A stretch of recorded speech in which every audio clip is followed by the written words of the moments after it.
Bonjour à tous. Bonjour Laurent Marcangeli, député de Corse du Sud et président du groupe Horizon de l'Assemblée nationale. Quelques mots avant de commencer notre rencontre pour vous rappeler que celle-ci est retransmise en direct sur le portail vidéo internet de l'Assemblée nationale, qu'un live tweet est assuré sur le compte de l'AJP par nos amis Stanislas Noyer et Nicolas Prissette. Et pour commencer, je laisse aussi la parole à Chantal Didier pour une première question sur un thème qui nous occupe déjà depuis quelques semaines et qui va continuer jusqu'à Noël, je crois. Bonjour, Monsieur le Président. Oui, le projet de loi immigration arrive en discussion à l'Assemblée. Est-ce que, il y a eu l'audition de Monsieur Darmanin hier, est-ce que vous avez le sentiment qu'il y a un ministre de l'Intérieur du Sénat et un ministre de l'Intérieur de l'Assemblée nationale ? Parce qu'on a parfois l'impression qu'il ne dit pas tout à fait la même chose. Bonjour à tous. Il y a un bon ministre de l'Intérieur et des Outre-mer en France et je m'en félicite. Ça, c'est la première chose. Ensuite, le ministre a la lourde responsabilité de défendre un texte qui, vous le savez, anime le débat politique, anime l'Assemblée nationale, anime le Sénat. Et c'est un texte qui, par nature, est difficile au regard du contexte politique. Alors, le ministre, qu'est-ce qu'il veut faire ? Il veut que ce texte soit adopté. Et il veut que le consensus soit trouvé. 149.3. 149.3, et je me joins d'ailleurs à son appréciation parce que je considère que ce texte doit passer sans la procédure de 49.3. C'est un texte qui doit faire l'objet d'un vote. Et le groupe Horizon et Apparentés milite pour que nous examinions ce texte jusqu'à son terme et que nous le votions. Et justement, certains, même au sein de la majorité, ont été étonnés par vos propos, disant que finalement vous étiez plus proche du texte sénatorial que du texte d'origine. Mais moi, je suis parfois surpris de voir que certains membres de la majorité signent des tribunes avec des députés qui sont dans l'opposition, plutôt à gauche, et qui sont opposés à 90% de ce que nous faisons. Qu'il s'agisse du groupe écologiste ou du groupe GDR ou même du groupe socialiste, les votes sont là pour en témoigner depuis le début de cette mandature. Si je ne m'abuse, vous êtes toutes et tous férus de statistiques, il suffit de voir quel groupe parlementaire vote le plus avec la majorité. Ce n'est pas forcément des groupes de la NUPES. Donc le groupe Horizon et Apparentés a participé au débat au Sénat, mais je vous dirais qu'au Sénat, il y a des sénateurs MoDem qui ont voté ce texte. Qu'au Sénat, vous avez des sénateurs Horizon qui l'ont voté, et y compris le groupe RDPI que préside l'excellent François Patria, qui est quand même un membre historique de ce qu'on peut appeler le macronisme. Donc moi, je veux bien qu'on ait des questionnements, et le débat parlementaire sert à cela. Il y a eu un texte au Sénat qui doit être modifié sur un certain nombre d'aspects, et nous le ferons en commission, et nous le ferons en hémicycle. Je me suis moi-même impliqué dans ce débat parce que j'ai demandé à être responsable du groupe Horizon sur ce texte. Moi, j'attends ça avec beaucoup de tranquillité. L'objectif, c'est de réussir. L'objectif, c'est de faire passer le texte. On va rentrer un petit peu dans les détails. Ce qui a cristallisé beaucoup les débats jusque-là au Sénat et puis d'une façon générale dans les médias et au sein des différents groupes politiques, c'est l'article 3 qui est devenu l'article 4 bis au Sénat. Vous avez dit que vous n'étiez pas favorable à un retour à l'article 3 initial tel que présenté par le gouvernement. À ce stade, il y a un amendement qui va être proposé, mais qu'on connaît par Florent Boudier, le rapporteur général du texte, qui propose que la régularisation, y compris dans les métiers en tension, y compris avec les conditions qui avaient été posées, ne soit pas absolument automatique, dans le sens où les préfets pourraient, pour certaines raisons, s'y opposer, mais sans revenir à un pouvoir absolument discrétionnaire du préfet. Est-ce que cet amendement, en quelque sorte de compromis, pourrait vous satisfaire ? Qu'avons-nous dit la semaine dernière ? Nous avons dit la chose suivante. Effectivement, nous ne voulons pas de droit opposable à la régularisation tel que l'article 3, originel, initial, le prévoyait. Qu'avons-nous dit sur ce qu'a fait notamment le sénateur Hervé Marseille ? Nous avons dit que nous étions favorables à la manière dont le Sénat avait traité cette partie du texte et qu'elle ne suscitait en nous aucune opposition, aucune réserve. Et nous avons dit également que si le rapporteur général, Florent Boudié, faisait une proposition, nous la regarderons avec bienveillance. Aujourd'hui, il y a cette proposition. Elle peut faire l'objet d'un consensus, mais elle peut faire aussi l'objet d'améliorations. Et très probablement, je le dis parce que nous avons en commission des lois un excellent rapporteur qui s'appelle Philippe Pradal, avec lequel je travaille étroitement sur cette question, sont en capacité peut-être d'apporter des éléments visant à améliorer le dispositif de Florent Boudié. En tout cas, je suis satisfait de voir que le rapporteur général n'est pas dans une volonté de détricoter ce qui a été voté au Sénat. Vous considérez que cet article 3, tel qu'il était présenté initialement, est une forme d'encouragement à l'immigration irrégulière. C'est l'expression qu'avait employée Naïma Mouchou, qui est une députée de votre groupe.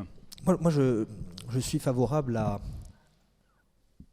parler de ces sujets avec beaucoup de gravité, beaucoup d'humilité et beaucoup de nuances. Il y a des dispositifs qui fonctionnent et des dispositifs qui ne fonctionnent pas. J'estime en effet que l'écriture initiale du texte posait difficulté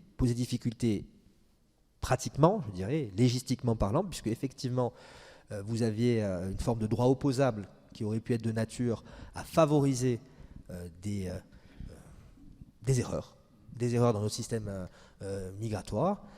Et nous voulons y remédier. Après, je sais que c'est un texte difficile, je vous l'ai dit tout à l'heure, et ce que je souhaite, c'est que ce texte soit adopté. Il y a aussi cette part qu'il faut prendre en compte, qui est non négligeable. Et c'est ce que j'ai dit la semaine dernière, ce que je continue de penser, et je suis parfois en désaccord avec certains de mes collègues, et j'ai échangé avec eux sur la question. Moi, j'ai la conviction qu'au final, aucun député de la NUPES, aucun, n'aurait voté ce texte dans sa rédaction initiale, malgré l'article 3, et qu'aucun ne le votera au final. Hier, les discussions générales ont été d'une clarté cristalline, si je puis me permettre l'expression. Les députés NUPES qui se sont exprimés dans la discussion générale ont dit tout le mal qu'ils pensaient de ce texte, y compris même avant qu'il passe entre les mains des sénateurs. Donc, moi, je crois qu'il faut faire preuve de réalisme, et si on veut aller chercher un vote, je vois très bien vers où il faut regarder. Il faut regarder vers ce qui a été fait au Sénat et ne pas détricoter ce qu'a fait le Sénat. Il faut essayer de trouver des compromis avec ceux qui seront bien capables de l'accepter. Sur l'aide médicale d'État, qui est aussi un point dont il a été beaucoup question ces derniers temps, il y a d'ailleurs le Sénat a voté une disposition là-dessus qui réforme, supprime, disent certains, l'aide médicale d'État, en tout cas qui en modifie les contours. Alors Gérald Darmanin, c'est un peu compliqué parce que Gérald Darmanin avait dit il y a quelques semaines qu'il était favorable à une réforme de l'aide médicale d'État qui pourrait être transformée en aide médicale d'urgence. En même temps, il a rappelé hier en commission que ce sujet-là ne faisait pas partie du texte initial et que si tant est que quelque chose soit voté là-dessus, ce serait sans doute censuré par le Conseil constitutionnel comme cavalier législatif. Est-ce que vous considérez qu'effectivement, c'est pas un sujet, c'est un sujet dont on peut débattre, mais qui n'a pas sa place dans ce texte ? D'abord, je me garderai bien de donner des cours de droit constitutionnel à qui que ce soit, mais effectivement, cette partie ajoutée par le Sénat, selon moi, pose difficulté puisque nous ne parlons pas dans le texte du droit des étrangers, puisqu'il y a aussi ce sujet. Nous ne parlons pas également de l'aide médicale d'État parce que ce n'est pas le sujet du texte. Et effectivement, on pourrait être amené à avoir une censure partielle si demain c'était voté. Plus spécifiquement, je vais vous dire aussi ce que je pense. Vous avez une mission qui a été commandée par la Première ministre qui va rendre un rapport, M. Evin, M. Stefanini, le 4 décembre, si mes souvenirs sont exacts. Je pense que ça donne matière, c'est un document qui donnera matière à avoir un débat. Je souhaite un débat. Mais je crois que pour que nous ayons ce débat dans les meilleures conditions possibles, il faut le détacher de l'examen de ce texte de loi. Vous savez, 96 articles, ça fait beaucoup.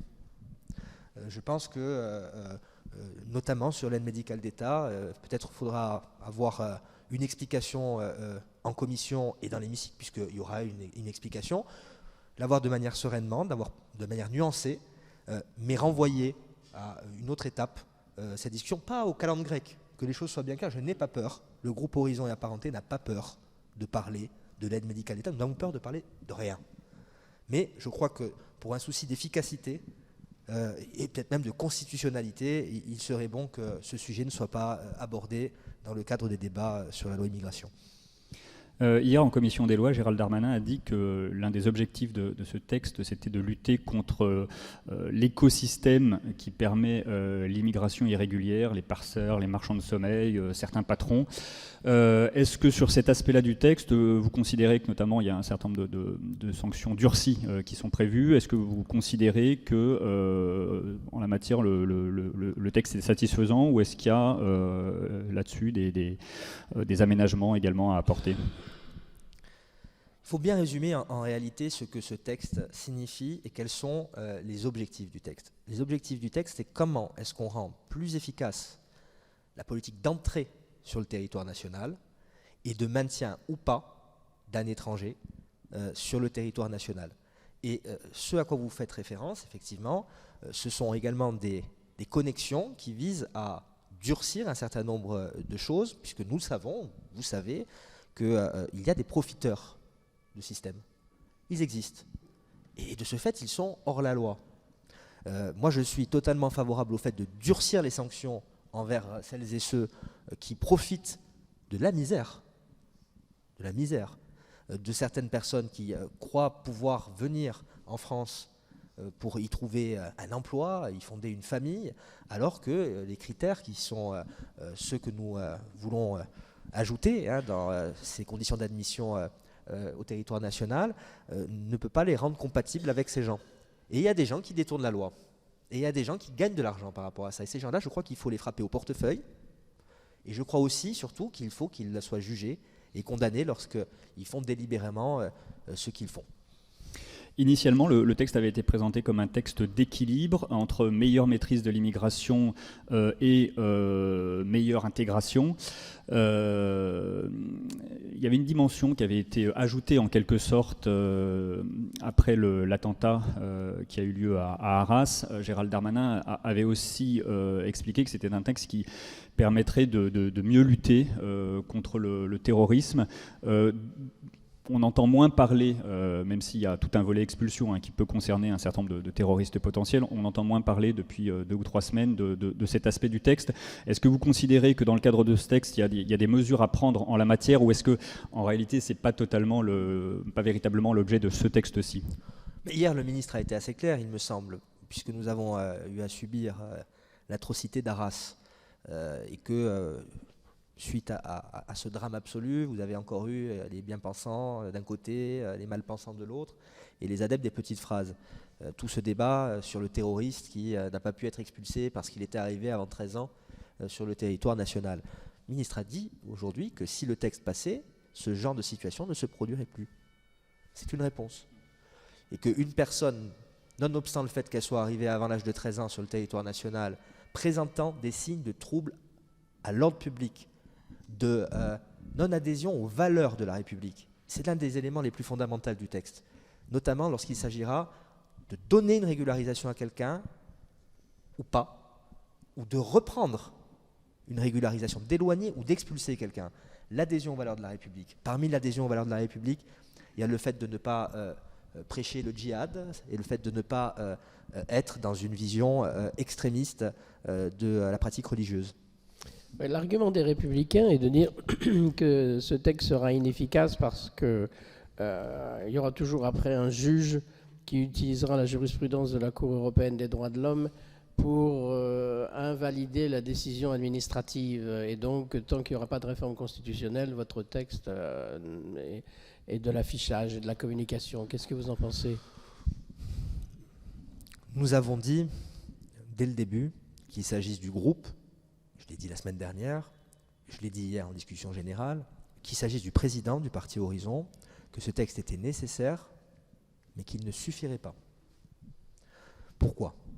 Parce que je vous rappelle que, effectivement, la France a adhéré à un certain nombre de conventions internationales dont l'interprétation, notamment l'article 8 sur le regroupement familial de la Convention européenne des droits de l'homme, pose difficulté.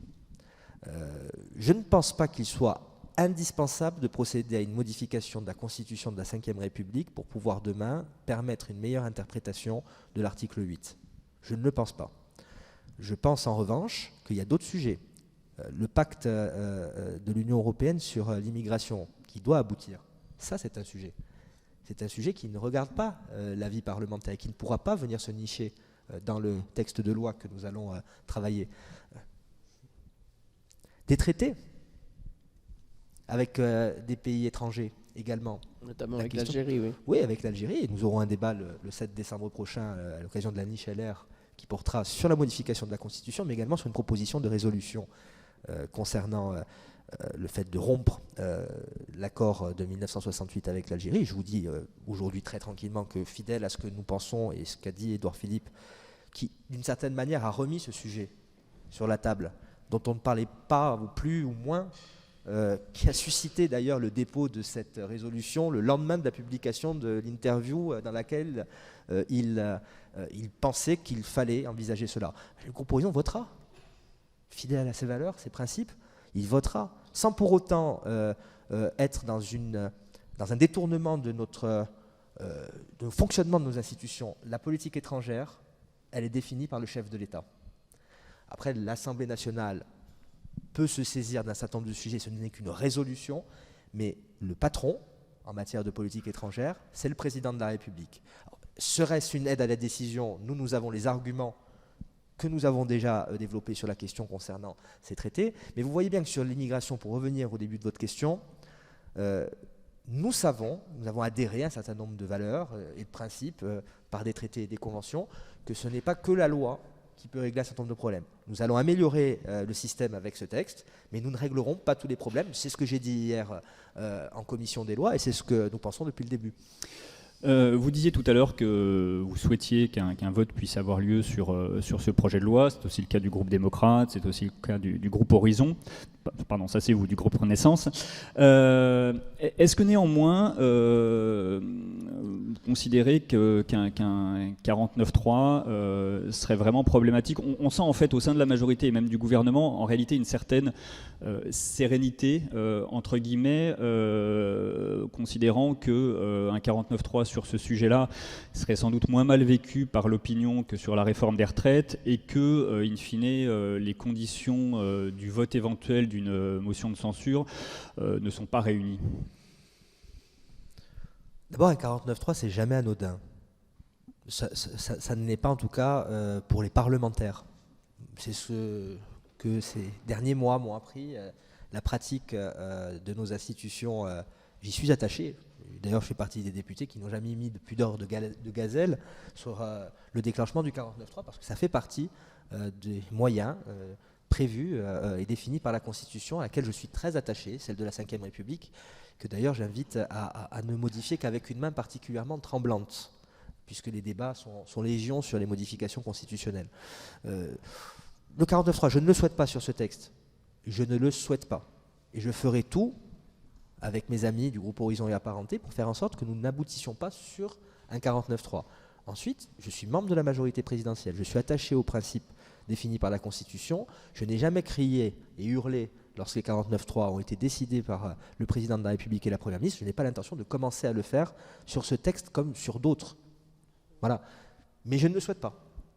Et je pense que nous devons aller au bout de l'examen de ce texte. Nous avons le temps de le faire, même si le temps programmé n'a pas été accepté par une majorité des groupes de l'Assemblée nationale. Mais je veux aller au bout de ce texte. Et vous faites partie d'ailleurs de ceux qui disent ou pas que si on ne peut pas boucler le texte avant Noël, il faut continuer en janvier? Bien sûr, rien ne nous oblige à voter et à finir l'examen du texte le 22 décembre. Rien. Et ce n'est pas la première fois qu'on a une rupture des travaux de l'Assemblée nationale et qu'on redémarre. Regardez, on a voté hier le texte sur le bien vieillir. C'est une longue histoire. Monsieur, je voudrais rebondir sur le 49.3. Vous dites que ça fait partie des outils constitutionnels. Est-ce que vous approuvez la pratique du 49.3 telle qu'elle a lieu actuellement, c'est-à-dire le couperet qui tombe en début de débat? L'année dernière, il est vrai, vous l'avez plus ou moins sous-tendu dans votre question, on a été plus loin dans les débats. Le problème que nous avons rencontré l'année dernière, c'est qu'il y a eu des coalitions contre nature sur certains amendements, notamment sur la partie 1 du projet de loi de finances, qui est quand même très importante. avec des dépenses qui ont explosé, où tout le monde a voulu faire le concours Lépine de l'irresponsabilité budgétaire. Je pense que le gouvernement a considéré que ce n'étaient pas des bons signaux qui auraient été envoyés si on rééditait l'exercice cette année. Il y a eu une consultation. Il y a eu ce qu'on appelle les dialogues de Bercy. Les ministres ont pris du temps pour discuter avec l'ensemble des groupes de l'Assemblée nationale sur les propositions qu'ils avaient. Nous sommes rapidement aperçus qu'on allait retourner encore sur ce que nous avions vécu, les mauvais scénarios qu'on avait vécu l'année dernière à l'occasion des examens budgétaires. Et je crois qu'en toute sagesse, la Première ministre et le Président de la République ont pris la décision de déclencher le 49.3. Stanislas Noaillet, journaliste indépendant. À propos du déclenchement du 49.3, certains disent que celui de la session en cours a déjà été utilisé et qu'on ne peut pas y recourir à nouveau. Quel est votre avis à ce sujet ? C'est le Conseil constitutionnel qui a été saisi, il me semble.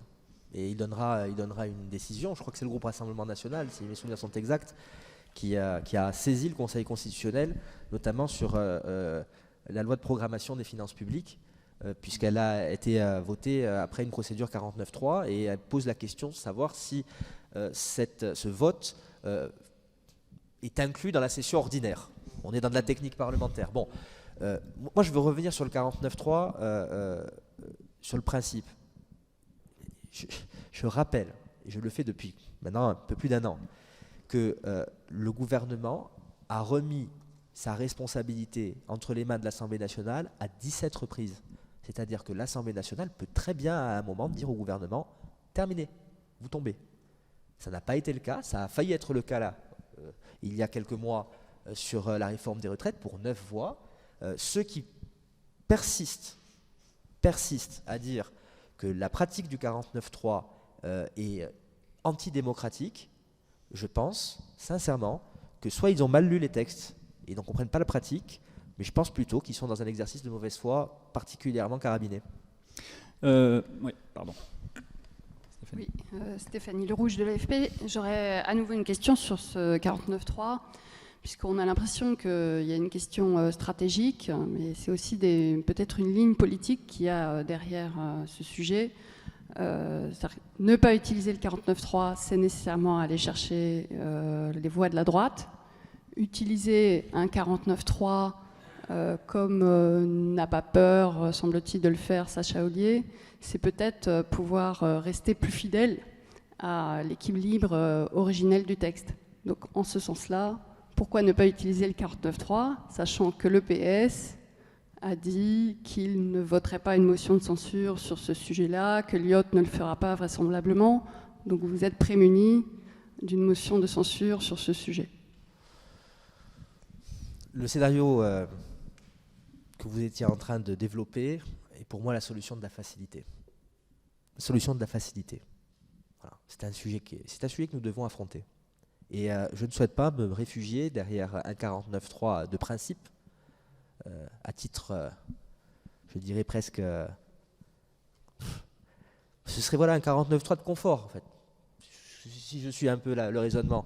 Moi, je ne pense pas qu'on puisse se priver d'un débat sur cette question, et il faut que la démocratie parlementaire joue à plein, et si nous sommes en capacité de faire passer ce texte, ce sera une bonne nouvelle. J'ajoute par ailleurs qu'il y a un prisme déformant sur les 49.3 depuis le début du mandat. Pourquoi ? Parce que,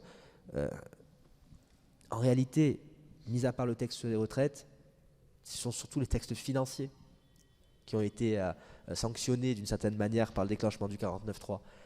Parce qu'il y a une tradition dans ce pays, et dans la vie politique nationale, et dans la vie publique locale. J'ai été longtemps opposant dans un conseil municipal, ou je l'ai même été dans une région, eh bien on ne vote pas le budget.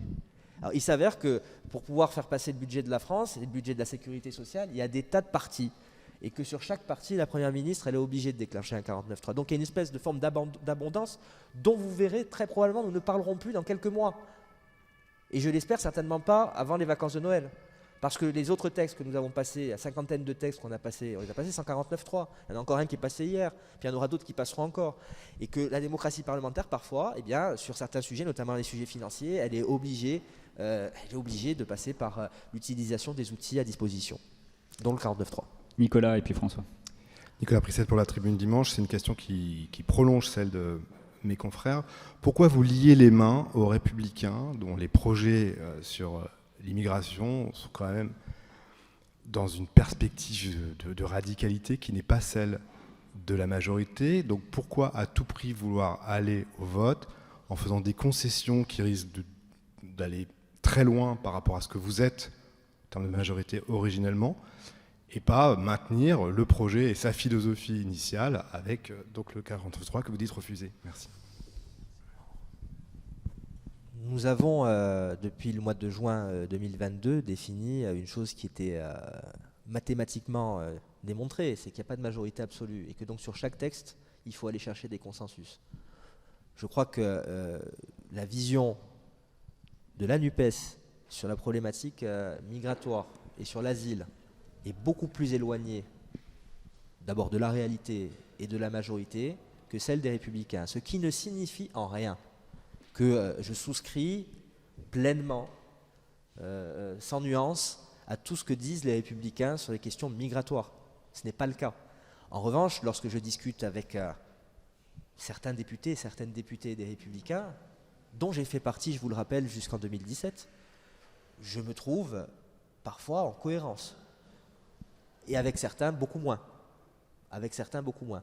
Et que globalement, vu, et je reviens encore, vu les débats qui ont eu lieu au Sénat, vu la composition des votes au final au Sénat, je crois qu'il y a eu un peu de caricature par rapport au travail qui avait été fait par les sénateurs et les sénatrices, et que l'Assemblée nationale devrait se prémunir de porter jugement péremptoire sur ce qui a été fait. Et je ne me lie les mains avec personne. Moi, j'en appelle à la responsabilité de tout à chacun. Il y a un texte qui va être présenté, il va être débattu, et puis à la fin, chacun votera en son âme et conscience. Ce que je pense, c'est que faire des coups politiques et une forme de coup politique sur cette affaire n'est pas à la hauteur. Et moi, j'en appelle aux députés qui veulent que notre pays fonctionne et fonctionne mieux. Et je pense que chez les Républicains, notamment sur la question de l'immigration, il y aura des accords plus facilement possibles qu'avec d'autres groupes. C'est une œuvre de réalisme. J'ai accepté de voter des fois des textes avec des groupes de la NUPES depuis le début de ce mandat. Et je suis très content quand on vote des textes à l'unanimité sur des propositions de loi parlementaires. C'est arrivé, notamment la mienne. Mais là, sur ce sujet, nous avons de vrais désaccords. Il faut les affronter.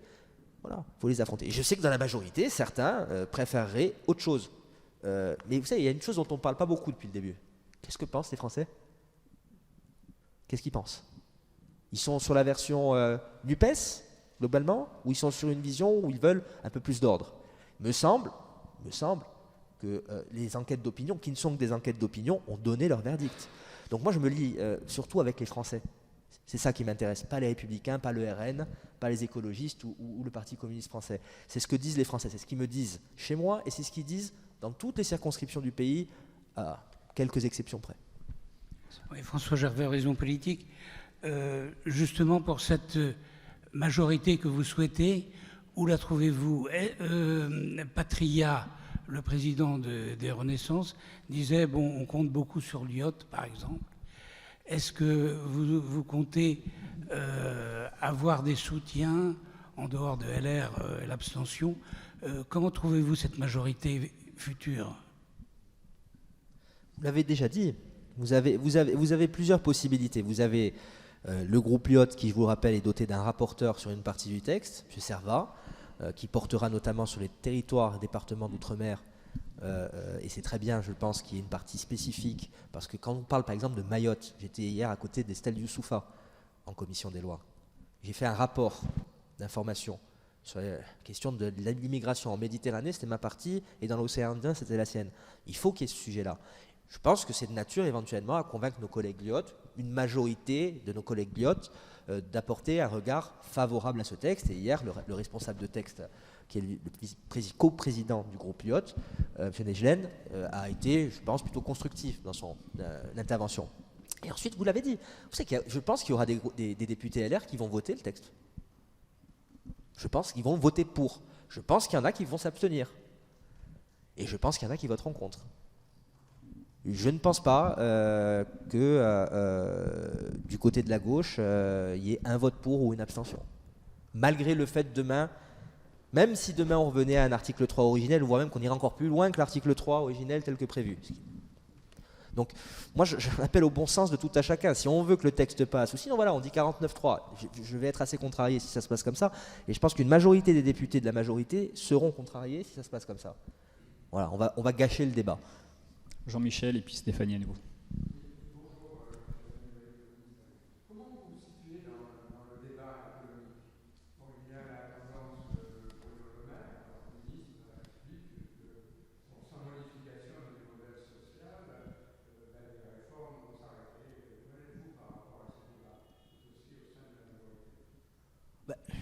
Je vous rappelle que nous avons une ligne politique qui est assez claire en la matière sur le modèle économique. Effectivement, nous faisons partie, comme vous l'avez dit en parlant de Bruno Le Maire, de ceux qui considèrent que nous avons, et Édouard Philippe l'a suffisamment dit, nous avons un sujet qui est quand même colossal, c'est notre dette, c'est l'endettement du pays. C'est quand vous vous apercevez que d'ici 2026, le premier budget de la France, ce sera l'intérêt de la dette. Pas la dette, l'intérêt de la dette passera devant celui de l'éducation nationale. Ça pose question. C'est une question de souveraineté. C'est une question d'avenir et de présent. Donc nous faisons partie effectivement de ceux qui considèrent, et nous le faisons savoir depuis le début, que nous devons être particulièrement soucieux de la dette. Parmi les questions qui se posent, vous l'avez dit, il y a la question du système social français. Vous avez parfois des dépenses qui sont indispensables, peut-être quelques-unes qui doivent être revues.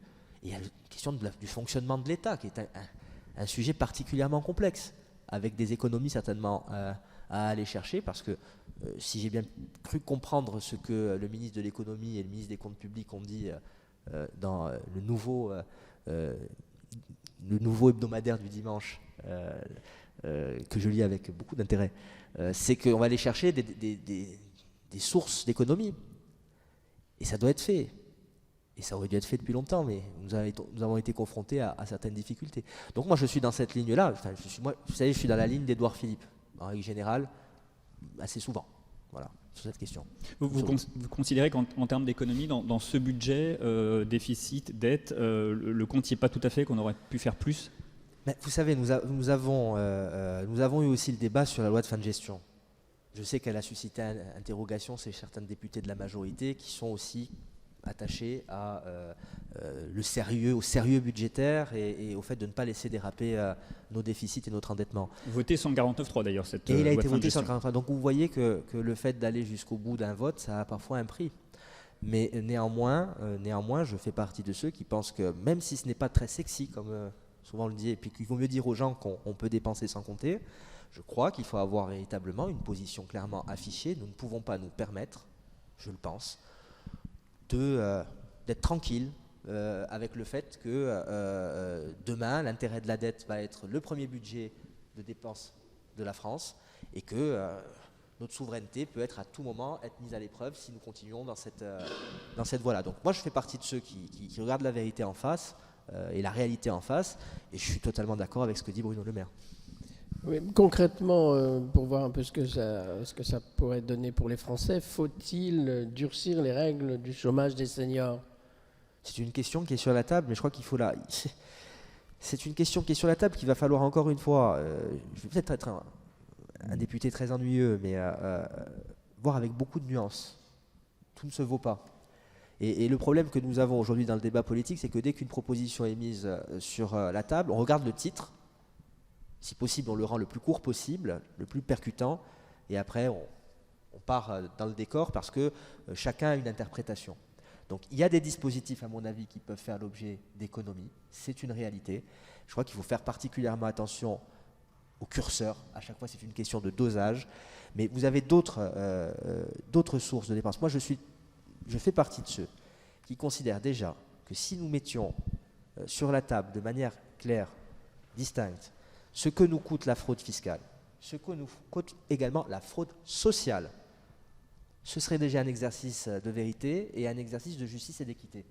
Il n'y a pas que sur des dispositifs de cette nature qu'on peut aller faire des économies, il y en a d'autres, et puis il y a même sur l'immobilier de l'État, je l'ai vu avec intérêt, effectivement, peut-être que nous avons aussi des économies à faire à ce niveau. Stéphanie et puis Anne. Oui, je suis là. Excusez-moi. Je reviens un tout petit peu en arrière, désolé. Boris Vallaud avait réagi au vote des sénateurs RDPI sur le projet de loi immigration en disant « fin du en même temps, triste clarification ». Est-ce que vous estimez que ce projet de loi immigration est effectivement l'occasion d'une forme de clarification du champ politique, avec peut-être une alliance plus claire entre la majorité et la droite, et est-ce qu'il faudrait éventuellement qu'un remaniement permette d'incarner cette recomposition politique avec, par exemple, un Premier ministre issu de la droite? Je vais commencer par la fin. Toutes ces questions, elles sont du ressort d'une personne. C'est le président de la République. Et il décidera, le moment venu, soit de maintenir, soit de changer la chef du gouvernement et de recomposer l'équipe gouvernementale. On l'a vu au mois de juillet dernier. Je trouve qu'on a perdu beaucoup de temps en débat et en commentaire sur ces questions-là. Et j'aimerais, si possible, que nous en perdions moins. Ça arrivera. Il s'avère que... Et un jour, le président ne sera plus président. Un jour, Madame Borne ne sera plus première ministre. Ça arrivera. Un jour, je ne serai plus député. Voilà, c'est comme ça. Mais il ne faut pas, éventuellement, tout focaliser là-dessus. Sur la première question, on parlait de M. Vallaud, qui est président du groupe socialiste à l'Assemblée nationale, pour lequel j'ai le plus grand respect. Il a toujours été clair, il est contre le fait d'être sur le pôle central qui a été créé par le président de la République et auquel Horizon participe notamment depuis 2017. Il est contre cette idée. Il fait partie des socialistes. La question se pose au Parti socialiste. Vous l'avez vu quand il y a un congrès et vous voyez des grandes voix du Parti socialiste historique se plaindre de la position qui a été actée par l'actuelle direction du Parti socialiste. Monsieur Vallaud, il est fidèle à sa pensée et à ses actes. Voilà, ça fait 6 ans qu'il est député. Il a rejeté d'emblée l'idée du dépassement, il a rejeté d'emblée l'idée de la majorité centrale à laquelle nous participons. Donc il est en ça très constant. Mais je pense qu'il a tort. Je pense que l'idée du mouvement central qui a été initié par le président en 2017 et qui a été reconduit en 2022 à la présidentielle et avec une majorité relative aux législatives, mais je pense que c'est plutôt une bonne chose pour le pays. Et je n'ai pas d'adversaire à titre personnel. Moi, je n'ai pas d'adversaire politique si ce n'est ceux qui prendront le risque de faire basculer le pays dans la radicalité extrême et dans le populisme. Je tiens à le dire. Je pense que c'est aussi la pensée d'Édouard Philippe, puisqu'il l'a déjà dit de manière très claire. Anne. Bonjour Monsieur Marcangeli. Bonjour. Quand on parle du projet de loi immigration, il y a quand même une troisième option, c'est celle d'aller au vote. Il y a certains députés de la majorité qui le souhaitent, voire même certains ministres. Est-ce que vous, à titre personnel, vous considérez cette option? Parce que voter contre un texte, ça s'est déjà produit au sein de cet hémicycle. Ça veut dire pas de 49.3, pas de motion de censure éventuelle, voire pas de dissolution. Est-ce que ça ne serait pas juste une possibilité, acter le fait qu'il n'y a pas la majorité pour faire passer ce texte et donc aller au vote et prendre le risque effectivement d'avoir un vote contre? Et je rajoute une deuxième question qui n'a absolument rien à voir. Ces derniers jours, il y a un sénateur de votre parti qui a été mis en cause et mis en examen. Il y a une pression très forte au Sénat, c'est la chambre d'en face, mais c'est quand même votre parti, pour qu'il démissionne. On comprend entre les lignes. Est-ce que vous considérez qu'il doit démissionner, Joël Guerriau? Alors, sur la première partie de la question qui est très importante, je l'ai dit, moi je souhaite aller au vote. Ça comporte un risque. Mais ce que je souhaite surtout, c'est que nous nous mettions dans les meilleures conditions pour que, au final, ce vote soit succès. Voilà, que cette loi soit adoptée. Et qu'ensuite, en CMP, nous nous mettions d'accord avec les sénateurs. Et s'il faut une deuxième lecture, eh bien, on aura une deuxième lecture. En fait, on a oublié, depuis 1 an et demi, que c'est le fonctionnement normal de nos institutions. Et si ça ne passe pas, eh bien, il y a une possibilité de deuxième lecture à un moment ou à un autre. C'est un débat que nous devons avoir. Voilà, je ne veux pas qu'il soit coupé par un 49.3. S'il l'est, je ne vais pas prendre des pancartes et faire le charivari comme les LFI dans l'hémicycle. C'est pas la politique de la maison. Vous l'avez vu, on est plutôt sérieux. sans trop se prendre au sérieux, mais on est plutôt sérieux. Mais moi, si je veux qu'il y ait un vote, il comporte un risque, celui de ne pas avoir de majorité.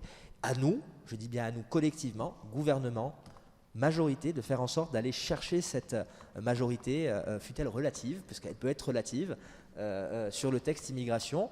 Et je fais confiance, mais je vous le dis vraiment en toute conviction, je fais confiance au ministre de l'Intérieur, pleinement. Et je veux l'aider à ce que nous réussissions à relever ce défi.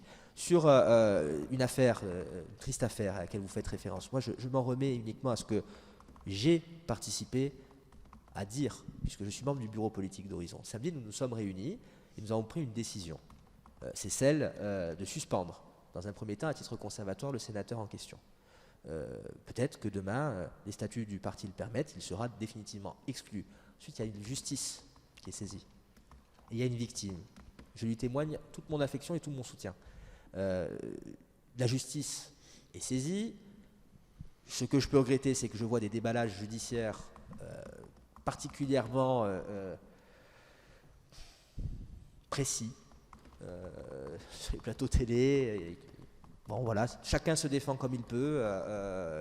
Je suis assez surpris également que des procédures entières fuitent sur les plateaux télé parce que les secrets de l'instruction, vaste sujet, vaste problème. Et quant à la décision ou pas de démissionner ou de se mettre en retrait, bon, c'est dans un passé récent, des parlementaires qui ont été pris dans des tourmentes judiciaires se sont un peu suspendus d'eux-mêmes ou ont été suspendus. D'ailleurs, le groupe auquel appartient le sénateur l'a suspendu. C'est à lui. C'est à son âme et conscience. Rien ne l'y oblige. Rien ne l'y oblige légalement. En revanche, vous voyez que son groupe l'a suspendu. Vous voyez que le président du Sénat, qui n'est pas un homme qui part en toupie, si je puis me permettre d'exprimer, plutôt quelqu'un de raisonnable, Gérard Larcher, il est particulièrement attaché au bon fonctionnement de son institution. Et je dirais même à sa respectabilité. Mais ensuite, c'est au sénateur de prendre la décision en son âme et conscience. Quel est son intérêt aujourd'hui? Et quel est l'intérêt de l'institution dans laquelle il siège depuis 2011, si mes souvenirs sont exacts? C'est pas à moi de le dire pour lui. Mais j'ai ma petite idée quand même. Oui, mais un petit complément, si vous permettez, à cette question, puisque vous êtes avocat, donc votre point de vue m'intéresse. Il me semble que c'est la première fois qu'on prend en compte la parole d'une victime de manière aussi rapide. Si on pense aux affaires Nicolas Hulot, Damien Abad, enfin, etc. En règle générale, on tergiverse, on procrastine.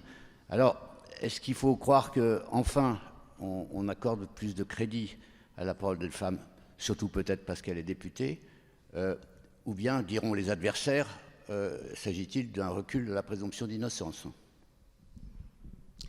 On pourrait faire toute autre rencontre sur ce sujet. Et vous l'avez bien rappelé, professionnellement, ce sont des thèmes qui me portent particulièrement à cœur. Il s'avère qu'il y a quand même un aveu de culpabilité d'une manière ou d'une autre. C'est celui d'avoir détenu et administré des substances illicites. Il y a un aveu. Je ne pense pas que le sénateur ait nié. Alors il dit, je n'ai pas fait exprès. Mais il était détenteur de substances proscrites, prohibées. Donc c'est quand même un aveu. Si le sénateur Hériot avait dit « je n'ai rien fait », c'est peut-être elle qui a pris la substance illicite dans son coin et qui n'avait pas eu des perquisitions chez lui, etc., etc. Après l'affaire, c'est la justice qui doit... Mais moi, quand quelqu'un admet avoir commis un délit, parce que je vous rappelle que c'est quand même un délit, qu'il est de cette nature et qu'il est représentant du peuple français dans une des deux chambres que compose le Parlement, je pense que ça pose problème. Donc on ne remet pas en cause la présomption d'innocence, me semble-t-il. D'ailleurs, ensuite, les intentions qui étaient les siennes, ça c'est à l'enquête de le démontrer. Moi je vois des gens qui vont vite en besogne, effectivement, et qui disent oui, il voulait l'agresser sexuellement. Oui, ça sera au juge de déterminer tout ça. Mais il y a une reconnaissance de culpabilité de la part du premier concerné. Donc c'est pour ça, comme je vous parlais de d'autres affaires qui ont aussi secoué le landerneau ici à l'Assemblée, quand quelqu'un admet avoir commis une faute, ça veut dire qu'il reconnaît sa culpabilité, et donc ça veut dire que la présomption d'innocence, en partie, est levée. En matière de dette, est-ce que vous ne pensez pas que le gouvernement actuel, qui comprend, je ne sais pas combien, 42 ou 47 ministres, secrétaires d'État, est quand même pléthorique et sans être, comme le président argentin a supprimé tous les ministères, est-ce que ça ne serait pas quand même utile de revenir à des grands ministères régaliens? Ce débat est très ancien et assez redondant. Il est vrai qu'au départ, à chaque fois on part plein de bonnes résolutions. J'ai le souvenir de Nicolas Sarkozy en 2007 qui avait limité de manière très forte le nombre de ministres. Il voulait même à un moment que ce soit inscrit, et comme ça l'est en Espagne, il me semble, dans la Constitution, avec des ministères, je dirais, scellés, tant dans leur nombre que dans leur attribution. Vous savez, la pratique, elle est celle du chef de l'État. C'est lui qui définit la composition du gouvernement avec le ou la première ministre. C'est lui qui considère s'il faut faire telle ou telle chose. À titre personnel, je préfère, c'est toujours facile de le dire, mais je préfère que tout le monde reconnaisse les ministres. Je préfère effectivement que les contours des responsabilités ministérielles soient bien définis, qu'on sache faire de la manière la plus efficace et économe les choses, mais parfois vous avez aussi l'obligation politique de faire les choses autrement. Je ne pense pas que ça soit ça, en revanche, qui soit véritablement à l'origine des grosses difficultés financières et d'endettement que connaissent le pays. Ça y contribue, mais si on commence à faire le listing, je ne pense pas que ce soit en haut de la pile. Michel. Oui, bonjour à nouveau. Comment avez-vous regardé les rencontres de Saint-Denis? Alors on a assisté apparemment à un naufrage référendaire, sauf pour l'IVG, d'où ma question pour le statut de la Corse. Comment vous voyez ça? Moi, je le vois avec beaucoup de sérénité. Je vais vous expliquer pourquoi. Parce que nous sommes en responsabilité. Quand je parle de nous, je parle des élus de la Corse. Le président l'a rappelé, d'aller chercher un consensus. Et moi, depuis le début, je fais partie de ceux qui veulent aller chercher ce consensus. Consensus entre forces politiques qui, par ailleurs, se combattent électoralement pour définir un statut qui soit un statut équilibré pour la Corse et pour les Corses. Le président a été clair, il a dit voilà, s'il y a consensus politique, à ce moment-là, dans le premier semestre de l'année 2024, pour examiner l'entrée de la Corse dans la Constitution. Je suis pour. Je travaille aujourd'hui pour aller chercher ce consensus et j'espère que nous le trouverons. Quant au naufrage, je parle de naufrage référendaire. Moi, je fais partie de ceux qui considèrent que le référendum est un des outils que le président de la République a à sa disposition dans des secteurs bien déterminés, l'article 11 et l'article 89 de la Constitution. Et comme je l'ai dit tout à l'heure, la modification de la Constitution, j'y suis favorable pour la Corse parce que je ne pense pas qu'elle est dangereuse pour les pratiques de notre démocratie et pour les fondements de notre République. Mais en revanche, sur le champ du référendum, je l'ai dit, je crois qu'Édouard Philippe l'a dit également, nous étions plutôt réservés sur une extension du champ. Juste pour prolonger sur la Corse, c'était fin septembre à Ajaccio devant l'Assemblée de Corse, le président avait dit souhaiter une autonomie pour la Corse et dans la République. Et dans la foulée, le président de l'exécutif de Corse, Gilles Simeoni, avait dit que, vous y faisiez peut-être référence à l'instant d'ailleurs, que tout restait à faire. Est-ce que les choses concrètement avancent aussi bien sur les discussions entre acteurs de ce sujet-là en Corse qu'au niveau national ? Elles avancent. Moi, je suis en lien constant avec les élus corses et je suis en lien constant, ce qui me concerne, avec le ministère de l'Intérieur, le ministre, ses conseillers sur ce sujet. Le ministre a une mission que le président lui a donnée. Il a rappelé à Saint-Denis, il y a un calendrier qui est fixé, c'est le premier semestre de l'année 2024, un éventuel débat ici même et au Sénat pour que la Corse rentre dans la Constitution. Ensuite, une organique qui viendra compléter le dispositif et qui, je vous le rappelle, sera soumis à un référendum d'initiative locale, celui-ci, la loi organique, dans les grands principes qu'elle fixera. Il y aura un débat, parce que moi je souhaite que les Corses aussi, que ça ne se fasse pas entre élus, si vous voulez. Ce que je souhaiterais, c'est qu'aussi il y a un retour vers le peuple. Vous voyez, donc le référendum peut être très utile parfois, y compris au niveau d'initiative locale. C'est ce que j'appelle de mes voeux, parce que les Corses, c'est de leur avenir dont il s'agit, et ils auront à se prononcer. Et pourquoi pas un référendum national? Oh, vous savez, je ne pense pas que ça soit aujourd'hui dans les priorités du président d'inscrire le référendum national. Parce que le référendum national serait uniquement sur l'entrée ou pas de la Corse dans la Constitution. Moi, je crois que c'est un débat qu'on peut avoir au Parlement de manière très sereine. Et ensuite, je vous le dis, il y a une loi organique qui compléterait la réforme, qui préciserait ce qu'il y a dans ce texte d'autonomie et ce qu'il n'y a pas. C'est important. Et ça, c'est un débat que je souhaite avoir aussi avec les Corses parce qu'ils sont quand même concernés. Ensuite, encore une fois, le Parlement se prononcera. Et il peut très bien rejeter et la réforme constitutionnelle et la loi organique. Donc nous verrons bien comment les choses se passeront. Stanislas. Vous avez évoqué tout à l'heure la proposition de loi des LR qui figurera dans leur niche concernant la remise en cause, enfin la demande de résolution remettant en cause les accords franco-algériens. Quelle sera donc votre position sur cette proposition de loi et sur la précédente, la proposition de loi constitutionnelle, dont les LR disent qu'elle conditionnera pour partie leur attitude sur le projet de loi immigration? D'abord, voilà, excusez-moi de vous corriger, c'est le premier débat qu'on va avoir, c'est sur la résolution, le 7 décembre. Il précède la proposition de loi constitutionnelle déposée par le groupe LR. Je l'ai dit de manière, je pense, très claire tout à l'heure, nous voterons cette résolution. Voilà, en cohérence totale avec les propos tenus par Édouard Philippe à plusieurs reprises, qui, je le pense, est d'ailleurs à l'origine du dépôt de cette... malgré lui, il n'a pas demandé aux Républicains de déposer cette résolution. Et je vais vous dire pourquoi. Il ne nous a même pas demandé à nous de le faire. Parce que la politique étrangère, elle est menée par le chef de l'État. Nous n'avons pas... En revanche, quand une question nous est posée et que nous avons la réponse parce que nous avons des idées sur la question, il n'est pas normal que nous soyons ailleurs que là où nous devons être. Donc nous voterons et nous argumenterons tout en disant que, fidèles à une certaine vision, nous souhaitons que cette résolution soit votée. Sur la Constitution, je vais vous expliquer. On revient sur un sujet. Que le LR ne prenne pas mal ce que je vais dire. Une niche parlementaire, c'est la libre expression parlementaire, c'est clair.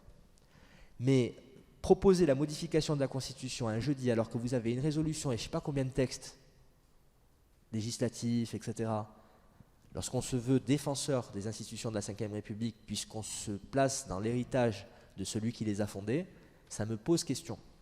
Tout comme ça me pose question lorsqu'on propose une résolution alors que la politique étrangère, elle est définie par le chef de l'État.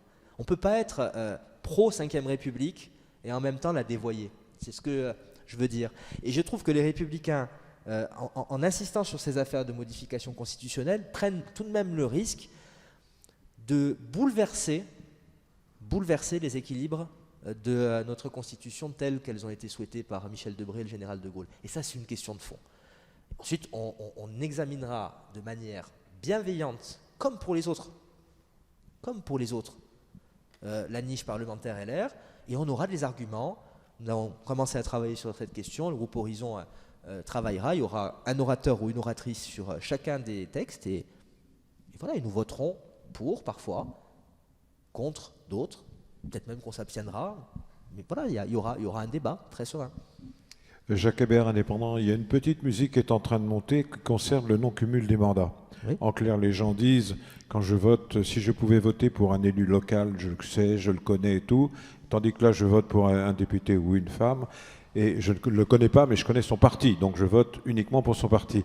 Vous êtes pour le maintien ou pas du non-cumul des mandats? Je crois qu'il faut qu'il y ait une limitation de cumul, ça c'est clair. Est-ce que la limitation définie par la loi de 2013 est excellente? Ma réponse est non. Je le dis d'autant plus facilement que j'ai voté le texte. Je faisais partie des 4 députés UMP à l'époque qui avaient voté le texte. Parce que je l'avais dit pendant ma campagne électorale en 2012 et parce que j'aime bien faire ce que je dis. J'ai étrenné ce nouveau statut de l'élu, puisqu'en 2017, j'ai fait le choix de rester maire d'Ajaccio et président de l'agglomération du pays ajaccien, et je ne suis pas revenu à l'Assemblée nationale. Et là, j'ai fait l'inverse.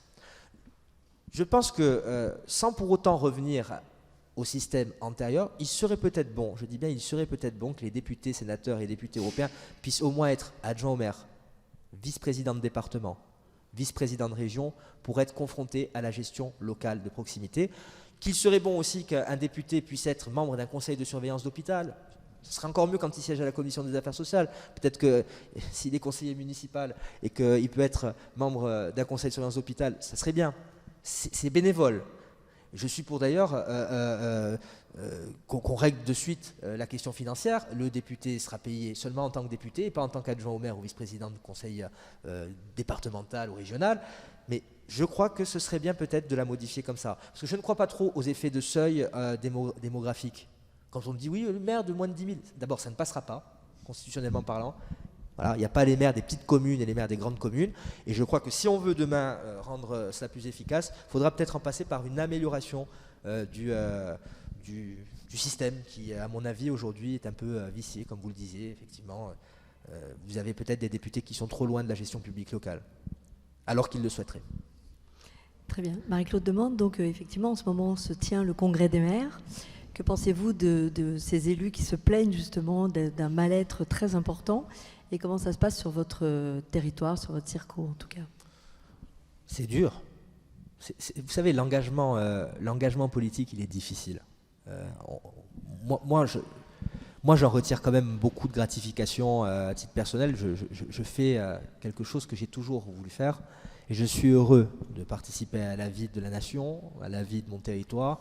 J'ai exercé de nombreux mandats locaux, malgré mon jeune âge, même si je commence à vieillir. J'ai quelques expériences. J'ai été 8 ans maire de la ville d'Ajaccio. Je sais que c'est difficile. Mais la société française, elle est violente aujourd'hui. Et ça ne s'arrête pas aux élus. Je vous rappelle que l'an dernier, nous avions notre niche parlementaire qui était excellente, naturellement, comme à chaque fois avec nous.